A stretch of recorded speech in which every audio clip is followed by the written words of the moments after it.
आप ये कहते हैं कि आपको असल में पीछे को धक्का देने वाली फोर्स, मतलब जैसे मैंने कहा आपने गाड़ी से हाथ बाहर निकाला, आपको हवा ने धक्का दिया पीछे को। बच्चों अगर देखा जाए तो वो हमें कोई बढ़ाने की कोशिश नहीं करवा रही, हमें कम कर रही है। इसी तरह पानी का टब आप उसमें हाथ मारे तो बच्चों वो आपको पीछे को धकेलने की कोशिश करते हैं।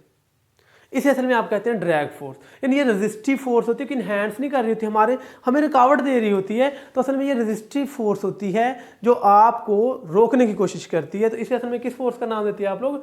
ड्रैग फोर्स का नाम देते हैं। यानी फ्रिक्शनल इफेक्ट जो बिटवीन टू लेयर्स है वो विस्कोसिटी है, और वो लेयर्स आपको रोकने के लिए कितना काम कर रही है वो हमारे पास असल में कौन सी फोर्स आ जाएगी बच्चों?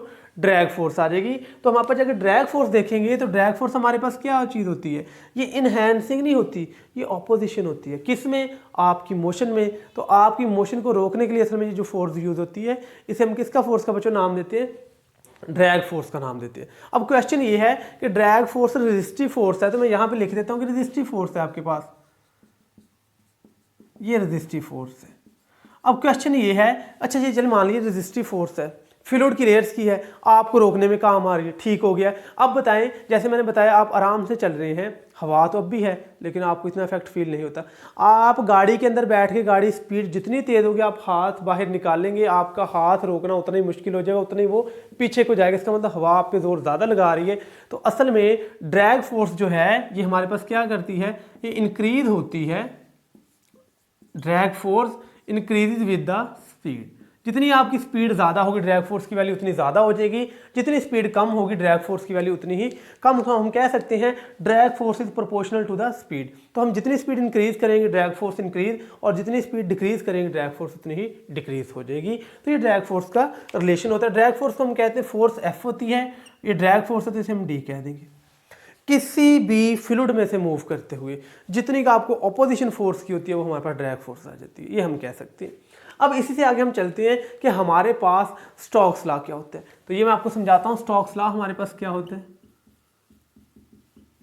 स्टोक्स लॉ, अब देखिए मैं आपको एग्जांपल देता हूं एक छोटे पानी के कतरे की, या सफेयर टाइप जिसको हम कहते हैं। ये हमारे पास वाटर का ड्रॉप है, ये आपस गिर रहा है, यहां पे डाउनवर्ड गिर रहा है। हमने मान लिया ये सफेयर है, इसका कोई ना कोई बच्चों रेडियस होगा, आर इसका रेडियस ऑफ स्फीयर है। तो हम यहाँ पे लिख सकते हैं इस तरह क्वेश्चन में आके R is radius of sphere. तो ये किस स्पीड के साथ गिर रहा है नीचे को बच्चों? वी के साथ। तो हम यहाँ पे लिखेंगे R is radius of water droplet या रेडियस ऑफ स्फीयर। अब देखिए जब आपने देखा कि चीज़ ऊपर से नीचे गिरती तो हवा नीचे से ऊपर रिस्पेक्ट करती है, तो हमारे पास हमें हवा नीचे से ऊपर को धकेलेगी, इसका मतलब वो भी हमें रुकावट दे रही है, वो असल में ड्रैग फोर्स है हमारे पास। अब आपने ये देखा है कि हमारे पास दूसरी चीज़ क्या होगी बच्चों? इसकी v स्पीड होगी हमारे पास, ये डाउनवर्ड हाफ आ रहा है। अब देखिए मैंने बताया जितनी स्पीड बढ़ेगी ड्रैग फोर्स की वैल्यू उतनी ही ज़्यादा। तो हवा असल में नीचे से किसकी तरफ एक्ट कर रही है? अपवर्ड। तो ये असल में डाउनवर्ड से अपवर्ड एक्ट करेगी और पार्टिकल को रोकने की कोशिश करेगी। ये हमारे पास असल में कौन सी फोर्स आ जाएगी? ये डाउनवर्ड से अपवर्ड, ये ड्रैग फोर्स आ जाएगी। अब बच्चों क्वेश्चन ये है, ये रोकने का काम कर रही है। अब ड्रैग फोर्स उतनी ही ज्यादा होगी जितनी हमारे पास हमारी आने वाली स्पीड ज्यादा होगी। मतलब अगर पार्टिकल भाई बड़ा ही स्लो आ रहा है, बड़े स्लो आ रहा है, इस पर ड्रैग फोर्स भी कम लगेगी, और एक बहुत स्पीड आ रहा है उस पर फोर्स भी क्या होती जाएगी ज़्यादा। तो drag force is directly proportional to the speed. Question ये है, अगर ये आपका ड्रॉपलेट ही बिल्कुल थोड़ा सा छोटा सा इस तरह, और एक ड्रॉपलेट ही काफ़ी अच्छे खासे साइज का बड़े का है, ये हमारे पास है, तो अगर इसका साइज बढ़ जाएगा तो बच्चों आप ये देखें कि आप फर्ज करें इतना कागज़ नीचे को फेंकती हैं और फिर आप इतनी बड़ी चीज़ फेंकती, तो नीचे से चेक करें एरिया बढ़ गया, साइज बढ़ गया। जितना साइज बढ़ जाएगा उतनी सी नीचे से लगने वाली हवा की रुकावट भी क्या होती जाएगी? ज़्यादा। तो हमारे पास ड्रैग फोर्स क्या होती जाएगी? ज़्यादा। तो drag force is directly proportional to the radius हमारे पास आ जाएगी। तो पहली तो ये स्पीड के डायरेक्टली प्रोपोर्शनल होगी, सेकंड ये रेडियस के डायरेक्टली प्रोपोर्शनल होगी।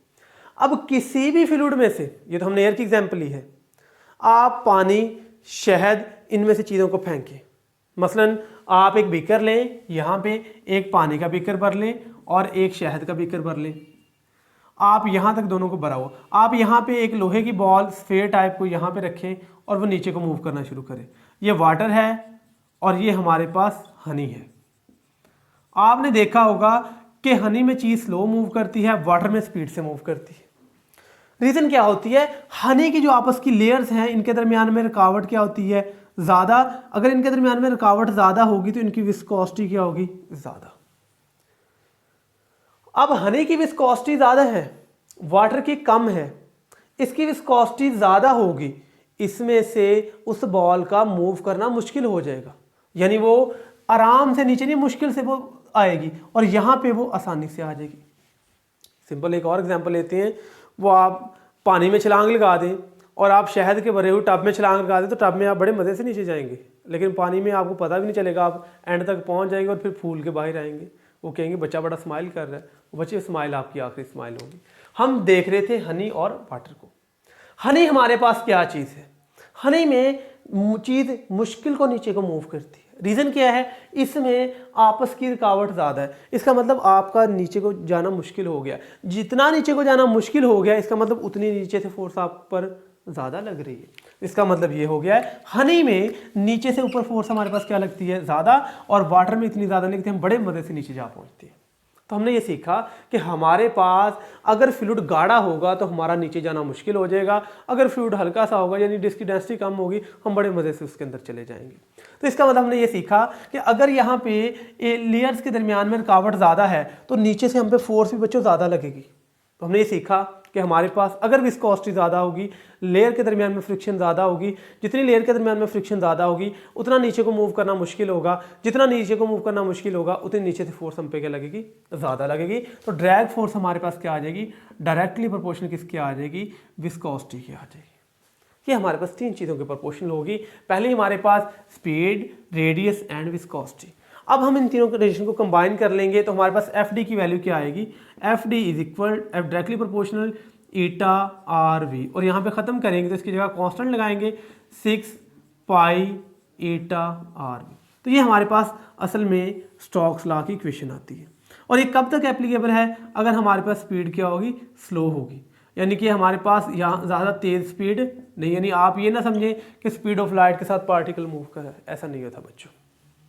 यहाँ तक हमने सीखा हमारे पास ड्रैग फोर्स क्या है, विस्कस ड्रैग असल में क्या है, ये रेजिस्टिव फोर्स ही होती है। तो यही असल में हमारे पास विस्कस ड्रैग जो है ये क्या चीज़ है, ये रेजिस्टेंस है between the layer of the fluid, जो कि आपको असल में ऑपोजिशन, यानी कि आप रेजिस्टिव फोर्स से कह सकते हैं। यही हमारे पास हमने पढ़ा था ड्रैग फोर्स की सेंस में। अब क्वेश्चन ये है, मैंने आपको जैसे शुरू में बताया, इसके हम यूनिट कैलकुलेट करेंगे, ये ईटा के। अब ईटा अगर अपने यूनिट कैलकुलेट करें तो ईटा तो इस साइड पे रहेगा 6 पाई, और आर वी ये इधर आके हमारे पास क्या हो जाएगा, डिवाइड। तो हम इसे करते हैं डिवाइड, तो ईटा हमारे पास आ जाएगा, eta is equal to F D over 6 pi R V. क्या हम यूनिट पुट करेंगे, एफ हमारे पास क्या है, फोर्स का यूनिट हमारे पास न्यूटन, तो ये हमारे पास यूनिट्स आ जाएंगे। 6 पाई का यूनिट नहीं होगा, आर रेडियस है, और ये हमारे पास मीटर पर सेकंड है। तो हमने यहाँ से ये सीखा, इसका यूनिट आएगा न्यूटन, ऊपर जाके सेकंड, ये मीटर और मीटर मल्टीप्लाई होकर मीटर स्क्वायर, और ऊपर जाके मीटर की पावर कितनी बन जाएगी, -2। असल में ईटा के जो डायमेंशन होते हैं वो होते हैं न्यूटन सेकंड पर मीटर स्क्वायर। अब इसको थोड़ा सा हम कन्वर्ट कर लेते हैं यूनिट्स को, कि न्यूटन सेकंड पर मीटर स्क्वायर। न्यूटन जो होता है वो हमारे पास होता है किलोग्राम मीटर पर सेकंड स्क्वायर, 1 सेकंड ये वाला है और 1 मीटर स्क्वायर ये वाला है। आप मीटर की पावर +1 और मीटर की पावर -2, तो आप इसको सॉल्व करेंगे, आ जाएगा किलोग्राम पर मीटर पर सेकंड। ये s की पावर -2 या s की पावर 1, तो s की पावर -1। तो असल में ये हमारे पास बेस यूनिट की टर्म में आ जाएगा किलोग्राम मीटर पर सेकंड।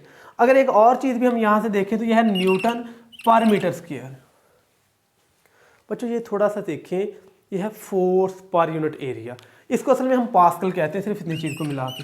तो हम इसका एक और यूनिट भी बना सकते हैं कि हमारे पास ये किसके बराबर होती है, पास्कल सेकंड के बराबर होती है। ये हमारे पास बच्चों टॉपिक था कि हमारे पास ड्रैग फोर्स क्या होती है, असल में हमारे पास विस्कोसिटी क्या होती है, विस्कोसिटी का टेम्परेचर के साथ इफेक्ट क्या होता है, अगर लिक्विड्स होंगे और गैसेज होंगे तब क्या चीज़ इफेक्ट करेगी। उसके बाद हमने ये देखा कि किन मटेरियल की विस्कोसिटी ज़्यादा होती है, किन की कम होती है। सिंपल मैं आपको अगर आसान अल्फाज में समझाऊं कि जिनकी डेंसिटी ज़्यादा होती जाएगी, आप ये समझते जाएंगे उनकी विस्कोसिटी भी क्या होती जाएगी बच्चों ज़्यादा, क्योंकि उनमें गुजरना हमारे पास क्या होता जाएगा, मुश्किल होता जाएगा। तो ये आज का हमारे पास टॉपिक था चैप्टर नंबर 6 के रिलेटेड कि हमारे पास स्टॉक्स ला क्या चीज़ है। ये हमारे पास सारे का सारा टॉपिक क्लियर हो गया। अगर आप लोगों का कोई क्वेश्चन है तो आप कमेंट कर सकते हैं, आपको उसका आंसर प्रोवाइड कर दिया जाएगा। मिलते हैं फिर एक नए लेक्चर के साथ, तब तक अल्लाह हाफिज़।